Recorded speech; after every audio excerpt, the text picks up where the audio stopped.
Saviez-vous que la législation pour beaucoup d'aquariophiles marins, c'est quelque chose de compliqué? Eh bien, dans cette vidéo, je vais vous aider à vous simplifier le respect de la législation française concernant les coraux durs que l'on a dans nos aquariums récifaux. Si ça te plaît, mets un pouce vers le haut et commente. Si ça te plaît beaucoup, abonne-toi. Et si ça te plaît vraiment beaucoup, dis-le partout. Merci.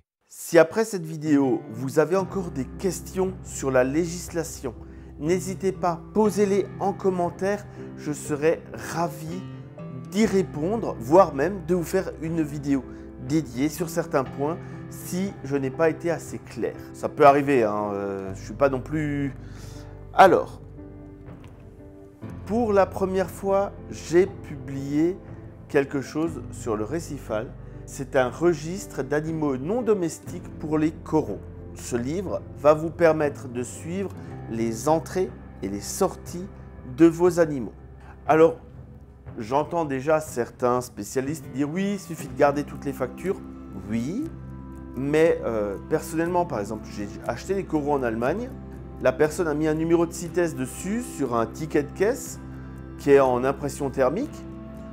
Le thermique, au bout de quelques années, s'est effacé. Je ne sais plus forcément le nom du magasin. J'ai juste encore un truc griffe bouillée au stylo. Si j'ai pas noté quelque part ce que c'est, je suis incapable de me dire tiens, c'était une favite, tiens, c'était un acropora. Puisque pour ceux qui se rappellent, à une époque, j'avais ce genre d'animaux avant d'arrêter les coraux durs pour des raisons de logistique familiale, puisque je ne suis pas beaucoup à la maison.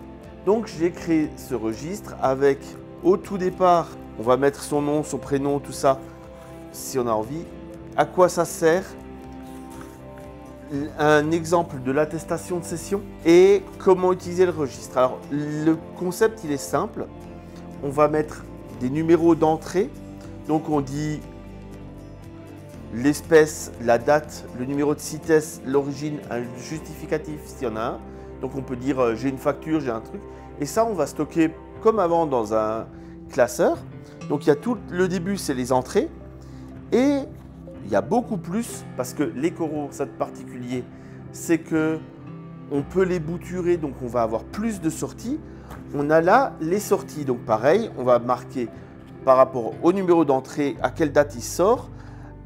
S'il est mort, la cause de la mort, parce que si vous avez un squelette d'un corail dur qui est mort chez vous, le squelette continue à avoir besoin du numéro de CITES. Donc si y a Tata qui vient et qui vous dit « Ah, il est joli ce caillou, je pourrais l'avoir en presse-papier », vous devez lui fournir le numéro de CITES. Donc ça permet vraiment de tout suivre, de mettre le destinataire. Donc à chaque fois, on sait où vous avez acheté et chez qui la pièce est repartie. Donc ça va vous permettre de tout suivre là-dessus. L'avantage, c'est que une fois que c'est écrit, ça ne vole pas dans tous les sens. C'est dans un livre. Donc on va pouvoir facilement retrouver les informations. On se met ça dans la bibliothèque quelque part et on a tout qui est noté. L'autre avantage, c'est que, admettons, vous arrêtez.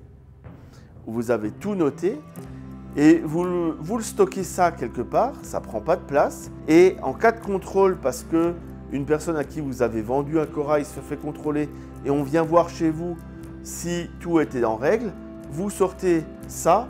Je pense qu'à partir du moment où on sort un registre qui est bien tenu, qui est fait pour, le contrôle se passe forcément mieux que si vous avez que de la feuille volante.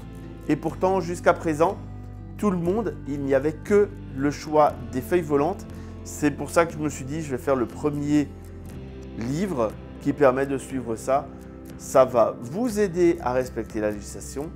Et puis, en même temps, au prix où il est, ce n'est pas un souci. Maintenant, forcément, vous allez lire, mais comment acheter ce livre? Hein, on a envie? Je vous comprends. Vraiment, je vous comprends et ça me touche. Vraiment, ça me touche. Donc là, pour l'acheter, je vous mets un lien en description. C'est sur Amazon directement qu'il est publié. Et donc c'est Amazon qui se charge de vous l'envoyer et ainsi de suite.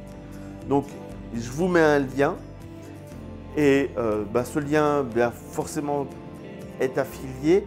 Acheter le livre, ça permet aussi un petit peu de soutenir tout ce travail que je fais pour créer du contenu, créer des outils qui nous permettent de nous faciliter la vie dans le suivi de nos aquariums et de nos animaux. Il y a d'autres idées qui arrivent. Vous allez voir, vous serez, je l'espère, surpris et ça sera vraiment super cool. Si vous en êtes encore ici, n'oubliez pas de vous abonner à cette modeste chaîne YouTube qui est là que depuis, maintenant ça va être la 9e année, et de laisser un pouce vers le haut si ce type d'initiative vous plaît.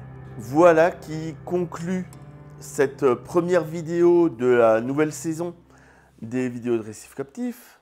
J'espère que ça va augurer une belle année avec plein de vidéos, plein de contenus captivants, des visites, des tutos, tout un tas de découvertes, aussi bien pour moi que pour vous, que je vais vous partager tout au long de cette année. Et puis, prenez bien soin de vos coraux et pensez à acheter ce livre. Ça me soutient et ça va vous aider à suivre vos coraux durs. C'est la fin de cette petite vidéo, elle est toute courte.